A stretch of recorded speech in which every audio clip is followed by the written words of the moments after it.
भागवत पुराण में बताए अनुसार भगवान श्री विष्णु ने वराह अवतार धारण कर भूमि देवता को समुद्र से निकाला था। इसके बाद भूमि देवता ने एक पुत्र को जन्म दिया। उसका नाम भौम था।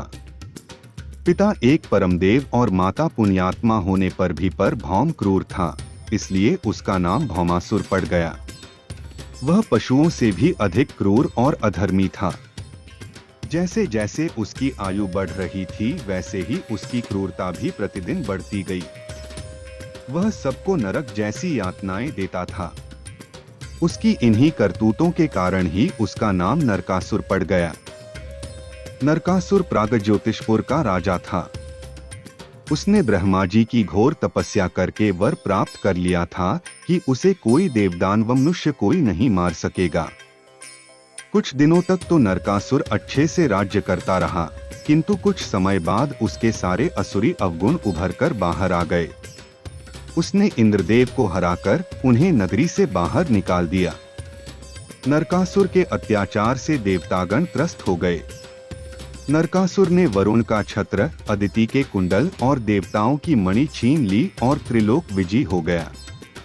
उसने पृथ्वी की सहस्रों सुंदर कन्याओं का अपहरण कर उनको बंदी बनाया और उनका शोषण करने लगा।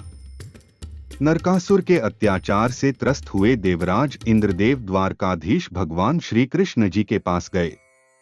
उन्होंने श्री कृष्ण से प्रार्थना की, हे श्री कृष्ण, प्रागज्योतिषपुर के दैत्यराज भौमासुर के अत्याचार से देवतागण त्राहि कर रहे हैं।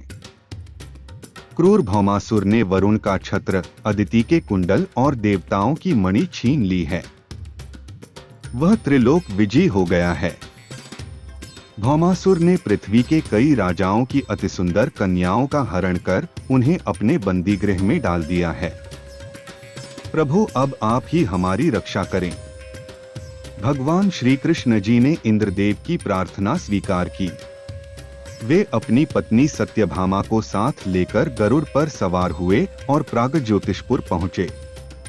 वहां पहुंचकर भगवान श्री कृष्ण ने अपनी पत्नी सत्यभामा की सहायता से सबसे पहले मुर्दैत्य और उसके 6 पुत्र ताम्र, अंतरिक्ष, श्रवण, विभावसु, नभस्वान तथा अरुण का संहार किया। मुर्दैत्य का वध हो जाने का समाचार सुनकर भौमासुर अपने अनेक सेनापतियों और सेना को साथ लेकर युद्ध के लिए निकला।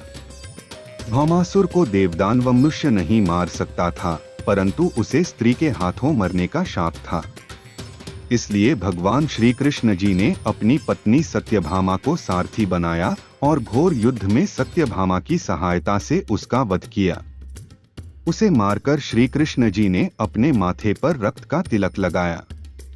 अंत समय में नरकासुर ने भगवान श्री कृष्ण जी से कहा, आज के दिन जो कोई ब्राह्म मुहूर्त पर मंगल स्नान करेगा उसे कोई भी दुख नहीं होगा, ऐसा वचन मुझे दीजिए। भगवान श्री कृष्ण जी ने उसे वैसा वर उसे दिया।